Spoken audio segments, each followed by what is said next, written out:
Selamat datang bagi semua diri. Hari ini kita akan membincangkan tajuk yang penting dan relevan, Revolusi Industri 4.0. Adakah ia mengancam pekerjaan manusia? Di sini kita mempunyai dua kumpulan. Kumpulan pencadang yang percaya bahawa revolusi industri 4.0 memang mengancam pekerjaan manusia, manakala kumpulan pembangkang yang berpendapat sebaliknya. Saya akan bertindak sebagai mediator dan penjaga masa. Ketua Pencadang Muhammad Ammar bin Abdul Rashid. Pencadang kedua Muhammad Amin Arif bin Abdul Halim. Barisan Pembangkang pula Ketua Pembangkang Najmi Haji bin Muhammad Nazri.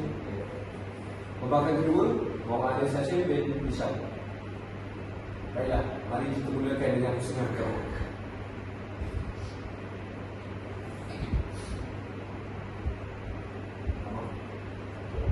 Terima kasih pengurusi atas sudi. Jadi berdasarkan The Data of Industrial Revolution 4.0 Implication and Suggestion yang dikarang oleh Syed K. Kohli dari University Science Nation which is USM, revolusi industri 4.0 telah membawa perubahan yang drastik terhadap pelbagai sektor. Jadi perubahan ini membawa kemajuan terhadap automasi dan kecerdasan buatan, iaitu AI.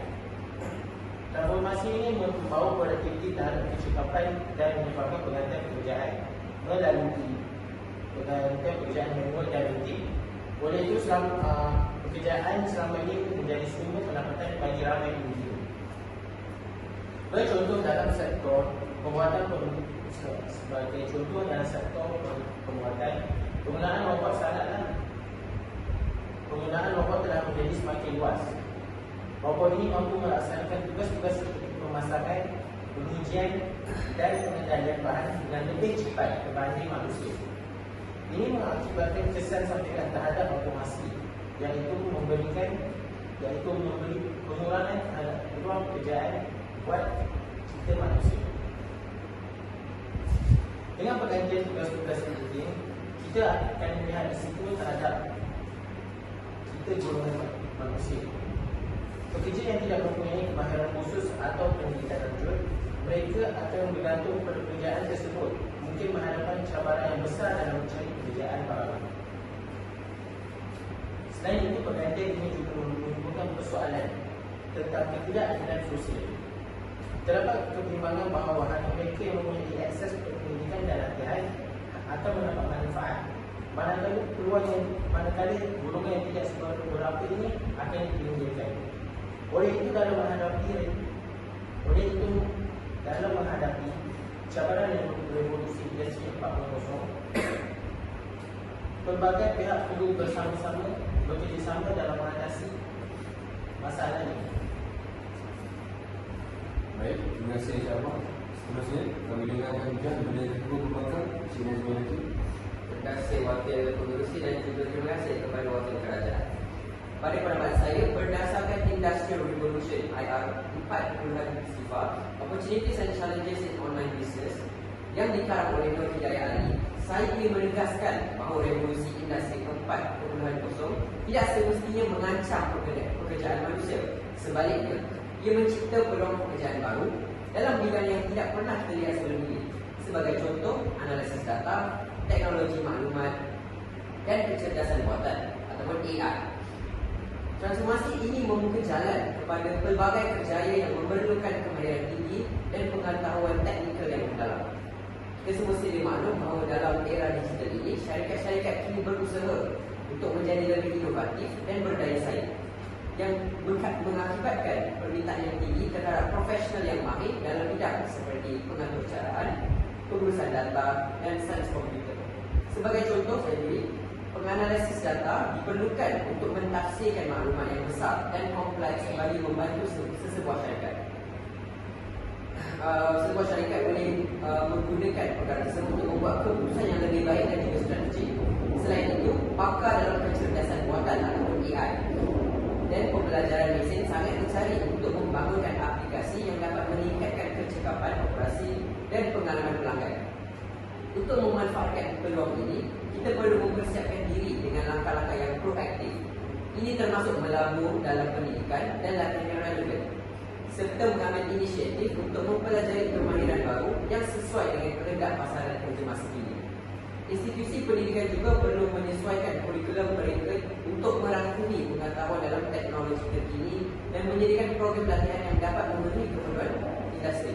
Di samping itu, saya juga boleh memberi pendapat bahawa kerjasama antara sektor awam dan swasta sangat penting untuk menggalakkan inovasi dan menyediakan ekosistem yang menyokong perkembangan kemahiran.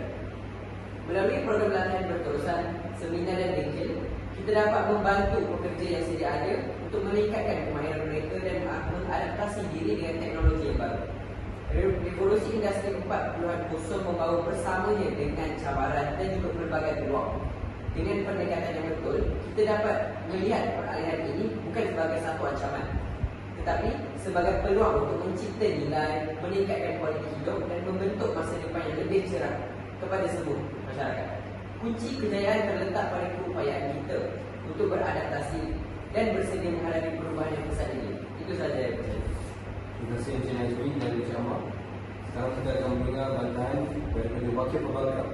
Persilakan Encik Aris untuk memberikan hujah. Terima kasih. Berdasarkan Collaboration Purpose and Industry Revolution 4.0 yang dicanangkan oleh Sherwani, satu lagi pandangan yang boleh dipertimbangkan adalah bahawa Revolusi Industri 4.0 bukanlah satu-satunya penyebab kehilangan kerjaan. Sebaliknya, dia berfungsi sebagai pemakin pada perubahan yang lebih luas dalam struktur ekonomi dan cara kerja. Dalam konteks ini, kita perlu melihat pada faktor-faktor lain seperti globalisasi, perubahan dalam penggunaan dunia dan kemajuan teknologi yang sudah berlaku sebelum Industri Revolution 4.0. Misalnya, banyak sektor sudah pun mengalami kejayaan akibat kelebihan pengeluaran ke negara-negara dengan kos buruk yang lebih rendah. Ini menunjukkan bahawa pemindahan kerja bukan hanya disebabkan oleh faktor automasi, tapi juga oleh keperluan untuk bersaing dalam pasaran global yang semakin mencabar. Oleh itu, perubahan yang kita lihat mungkin untuk berkaitan dengan penyesuaian industri pada keadaan ekonomi global dibanding dengan ayat 4.0 secara khusus. Dalam hal ini, sangatlah penting untuk kita menekankan bahawa perubahan dalam pasaran perniagaan bukanlah sesuatu yang baru. Sejarah telah menunjukkan bahawa sejak revolusi industri sebelumnya juga membawa kepada kehilangan pekerjaan di satu sisi. Tetapi pada masa yang sama, risiko peluang di sisi yang lain. Oleh itu, fokus harus diberikan pada cara kita mendidik dan melatih pelaku kerja agar mereka dapat beradaptasi dengan perubahan ini. Bukan semata-mata menganggap revolusi industri 4.0 berkaitan. Secara keseluruhan, kita perlu mengubah perspektif kita untuk melihat revolusi industri 4.0 sebagai peluang untuk pembaharuan dan inovasi. Bukan sekadar satu faktor yang menyebabkan kehilangan pekerjaan.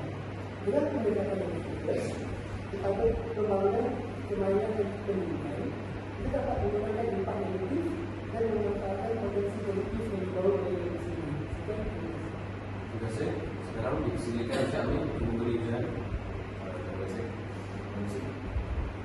Menuju kepada modern approach towards an industry 4.0 model from driving technologies to management, dikarang oleh Georgios Kasamiris. Walaupun ini terdapat pendapat yang menyatakan bahawa revolusi industri 4.0 mencipta peluang pekerjaan baru, kita harus berhati-hati dalam menilai kenyataan ini. Realiti yang dihadapi banyak pekerja adalah bahawa pekerjaan yang dicipta dalam sektor-sektor baru seringkali memerlukan kemahiran yang tinggi dan pendidikan formal yang tidak dimiliki oleh ramai orang. Ini bermakna bahawa golongan pekerja yang terkesan oleh automasi mungkin tidak dapat mengakses peluang-peluang baru ini dan mereka mungkin berhadapan dengan cabaran untuk beralih ke bidang-bidang yang memerlukan kepakaran teknikal yang mendalam. Sebagai contoh, analisis data dan pakar kecerdasan buatan adalah peranan yang sangat canggih, tetapi tidak semua individu mempunyai latar belakang pendidikan atau akses kepada latihan yang diperlukan untuk memasukinya. Di samping itu, meskipun sektor-sektor baru mungkin tumbuh, jumlah pekerjaan yang hilang dalam sektor tradisional seringkali lebih besar. Hal ini membawa kepada ketidakseimbangan dalam pasaran kerja, di mana pekerja yang kurang berkemahiran berisiko tertinggi tanpa alternatif pekerjaan yang mencukupi. Akhirnya, kita juga harus mempertimbangkan bahawa perubahan dalam teknologi tidak semestinya menjamin kualiti pekerjaan yang lebih baik. Walaupun pekerjaan baru mencipta, sifat pekerjaan tersebut boleh menjadi lebih tidak menentu dengan kontrak jangka pendek dan pekerjaan gig yang semakin meningkat, yang tidak menawarkan kestabilan atau faedah yang sama seperti pekerjaan tradisional. Oleh itu, walaupun ada yang melihat IR 4.0 sebagai pencipta peluang, kita perlu menyadari bahawa kesan sebenar terhadap pekerjaan mungkin lebih kompleks dan merugikan bagi ramai, terutama mereka yang tidak dapat mengikuti perubahan dengan cepat ini. Baiklah, diminta untuk ketua setiap pihak untuk memberikan peluang. Oleh itu, dalam menghadapi cabaran revolusi industri 4.0 adalah sangat penting bagi kerajaan, institusi pendidikan dan syarikat swasta untuk bekerjasama dalam beberapa strategi yang dapat memastikan transisi ini berjalan dengan adil dan inklusif. Melalui penyediaan nasihat, sokongan bagi pekerja yang bertugas dan penyampaian pendidikan yang relevan dan keperluan industri masa depan, kita dapat memastikan bahawa semua peluang mempunyai peluang untuk berkembang dalam era baru ini. Terima kasih Ketua Kerajaan. Sebagai konklusi melalui perdebatan kita pada hari ini, revolusi industri 4.0 menawarkan peluang transformasi yang signifikan, iaitu ia memperkenalkan teknologi yang canggih yang meningkatkan produktiviti dan percakapan. Dengan pendekatan yang tepat dalam pendidikan dan latihan, kita dapat membekalkan tenaga kerja dengan kemahiran yang diperlukan untuk menghadapi cabaran baru. Sekaligus, kita dapat memanfaatkan potensi inovasi dan pertumbuhan ekonomi yang lebih mampan. Itu saja.